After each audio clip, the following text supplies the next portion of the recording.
বন্ধুরা নমস্কার, যতনন্দ খুলুমখান। এডিসি নির্বাচন কি তিপ্রামথার অস্তিত্বের লড়াই? নিঃসন্দেহে উত্তরটা হবে হ্যাঁ। এই লড়াইটা, এবারের এডিসি নির্বাচনটা তিপ্রামথার জন্য অস্তিত্বের লড়াই। তিপ্রামথা যদি এবার ভালো ফল করতে না পারে এবং যদি এডিসি নির্বাচনে পরাজিত হয়, এডিসির শাসন ক্ষমতা যদি হারিয়ে ফেলে, তাহলে তিপ্রামথার পক্ষে 2028-এর বিধানসভা নির্বাচনে সোজা হয়ে দাঁড়িয়ে বড় প্রতিদ্বন্দ্বিতা করা একরকম অসম্ভব হয়ে পড়বে।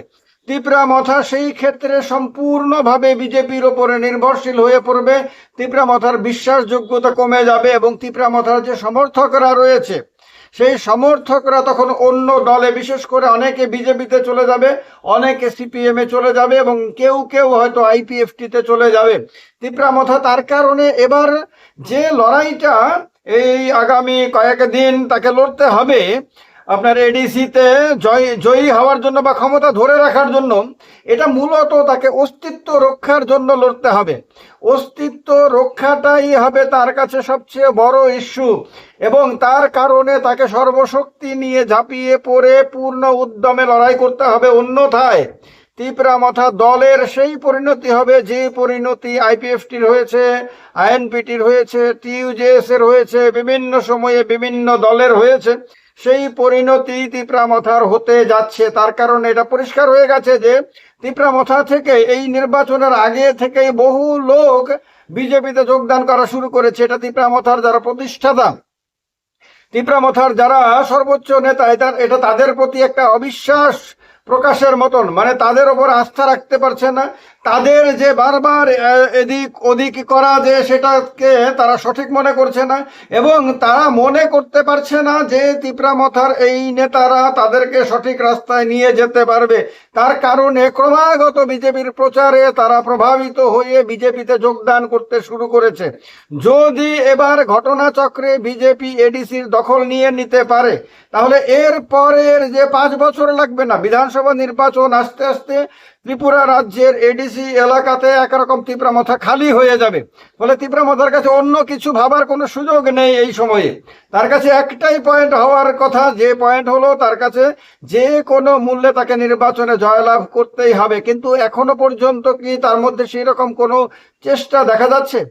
একেবারেই, মানে যদি আমরা 2021-এর এডিসি নির্বাচনের সঙ্গে যদি তুলনা করি অথবা 2023-এর বিধানসভা নির্বাচনের সঙ্গে যদি তুলনা করি, এই দুটো নির্বাচনে তিপ্রামথাকে যে রকম ভাবে প্রচার করতে দেখেছি, যেরকম ভাবে তিপ্রামথা ঝাঁপিয়ে পড়েছিল, যেরকম ভাবে প্রভাব বিস্তার করেছিল তিপ্রাসা জনসমাজের মধ্যে বা সার্বিকভাবে ত্রিপুরা রাজ্যের সাধারণ মানুষের মধ্যে, 2026-এর এডিসি নির্বাচনের আগে কি তা করতে পারছে? তিপ্রামথার নেতারা যে বিজেপির সঙ্গে জোট গঠন করে আসন সমঝোতা করে লড়াই করতে চেয়েছিল, এটা তো আর গোপন করার, অস্বীকার করার কোনো সুযোগ নেই। তাদের স্টেটমেন্ট, তাদের এমএলএর স্টেটমেন্ট রয়ে গেছে এবং সব সোশ্যাল মিডিয়াতে অ্যাভেলেবেল আছে। সুতরাং তারা এখন আর এই জায়গা থেকে আপনার অস্বীকার করতে পারবে না। সুতরাং তারা যে সেই চেষ্টা করেছেন এবং করে ব্যর্থ হয়েছেন, এটা পরিষ্কার হয়ে গেছে। আর বিজেপি যে শুরু থেকে এখনো পর্যন্ত তিপ্রামথার বিরুদ্ধে অ্যাগ্রেসিভ ছিল, সেটাও তারা পরিষ্কার করে দিয়েছে। তারা কোনো সময়ই তিপ্রামথার প্রতি কোনো দুর্বলতা প্রকাশ করেনি, অন্ততপক্ষে ত্রিপুরা রাজ্যের বিজেপি। এটা না করার ফলে তারা কিন্তু একটা প্লাস পয়েন্টে রয়েছে, কারণ কেউ যদি নিজের পজিশনে দৃঢ়তার সঙ্গে যদি থাকে, তাহলে আলটিমেটলি ঘুরে ফিরে কিন্তু অনেক কিছুই তার অনুকূল হয়ে যায়।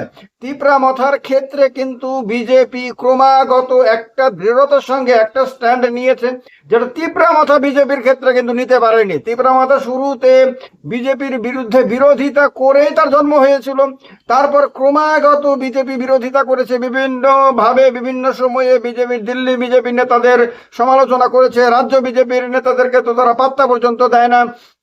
ফলে তারা ক্রমাগত বিজেপির বিরোধী স্ট্যান্ড নিয়ে তারা এডিসিতে জয়লাভ করেছিল। তারপর বিধানসভাতে তারা 2 নম্বর দল হয়েছিল, কিন্তু তাদেরকেই দেখা গেছে একটা সময়ের পরে তারা বিজেপির প্রতি আশ্চর্যজনক দুর্বলতা দেখাতে শুরু করে। বিজেপির দিল্লির নেতাদের সঙ্গে বসে মিটিং করতে পারলে তারা ধন্য হয়ে যায় এবং নিজেদেরকে বড় নেতা হিসেবে তারা প্রমাণিত করে। অর্থাৎ দিল্লিতে গিয়ে অমিত শাহের সঙ্গে মিটিং করতে পারলে ত্রিপুরা রাজ্যের আপনার তিপ্রামথার নেতারা নিজেদেরকে বড় নেতা হিসাবে প্রমাণ করতে পারে। তো তার কারণে তারা যখনই দিল্লি থেকে ডাক আসে তখনই দিল্লিতে ছুটে যায়।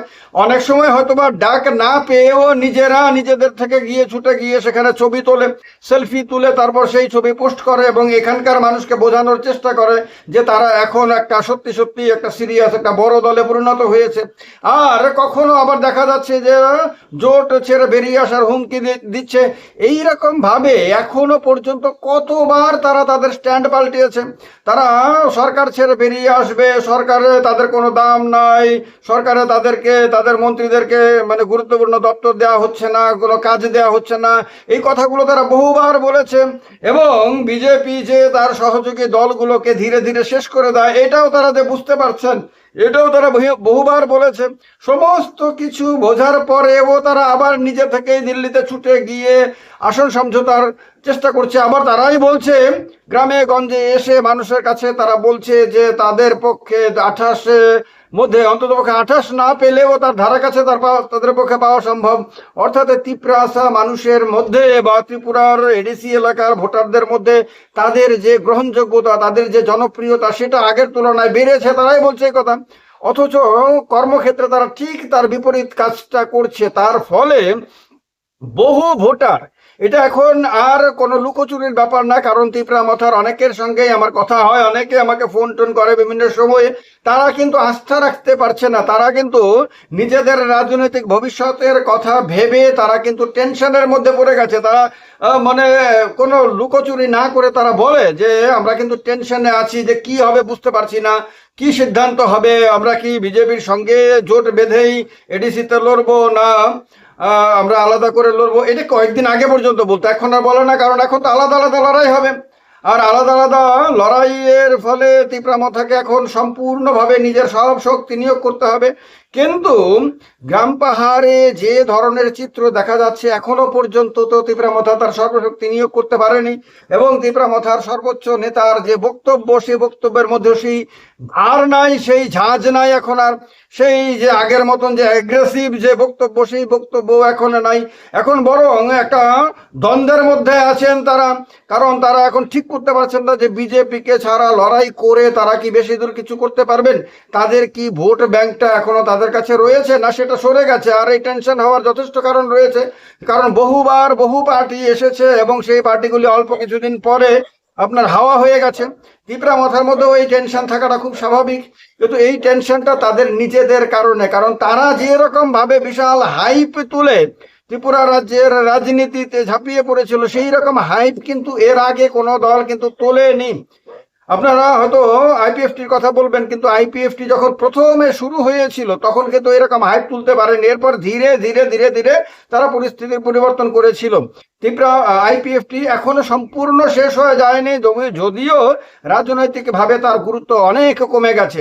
এবার যদি বিজেপির সহযোগিতা নিয়ে আইপিএফটি যদি মোটামুটি 5-6টি আসন জিতে যেতে পারে এডিসি এলাকাতে, তাহলে কিন্তু মনে রাখতে পারেন যে ত্রিপুরা রাজ্যের তিপ্রাসা রাজনীতিতে আপনার তিপ্রামথার সামনে একটা বড় চ্যালেঞ্জ হয়ে আইপিএফটি দাঁড়িয়ে যাবে। এবং আইপিএফটির মাধ্যমে এরপরে বিজেপি আরো বেশি করে তিপ্রাসা এলাকাগুলোতে ঢোকার সুযোগ পেয়ে যাবে। তার কারণে 2028-এর বিধানসভা নির্বাচনের আগে এই নির্বাচনটা তিপ্রামথার কাছে একটা শেষ সুযোগ।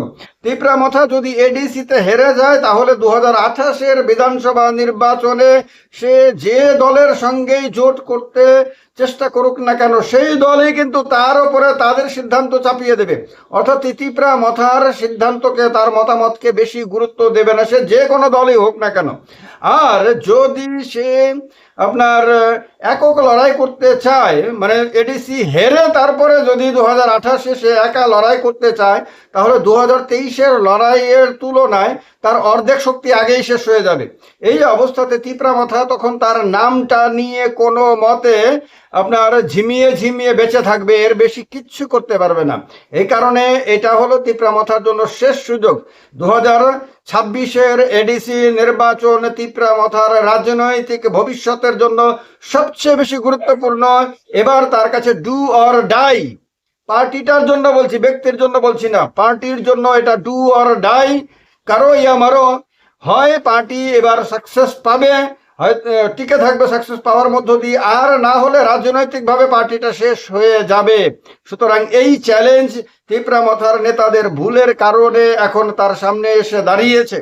আর নেতাদের বিজেপির প্রতি যে কি দুর্বলতা রয়েছে সেটা একমাত্র তারা জানে, বিজেপি জানে, আর একমাত্র ঈশ্বর জানে, অন্য কেউ জানে না। কিন্তু ত্রিপুরা রাজ্যের মানুষ, যাদের কাছে তারা ভোট চায়, যাদের সমর্থনের উপর ভিত্তি করে তারা ত্রিপুরাতে সার্বিকভাবে ক্ষমতায় আসতে চায়, মানে রাজ্যে এমন একটা সরকার চায় যে সরকারের মুখ্যমন্ত্রী হবে তিপ্রামথা থেকে, সেই ভোটারদেরকে তারা অনিশ্চয়তার মধ্যে রেখে দিয়েছে। সেই ভোটাররা এখনো পর্যন্ত নিশ্চিতভাবে জানে না যে তিপ্রামথা আদতেই বিজেপির কাছে বাধা পড়ে গেছে না এখনো সে স্বাধীন হয়ে রয়েছে।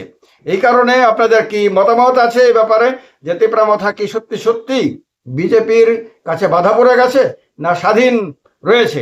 আর এটা কি 2026-এর নির্বাচন কি সত্যি সত্যি তিপ্রামথার জন্য অস্তিত্বের লড়াই? মতামত দেবেন কমেন্ট বক্সে কমেন্ট করে। ভালো থাকবেন, যত্ন খুলুম খাওয়া, সবাইকে নমস্কার।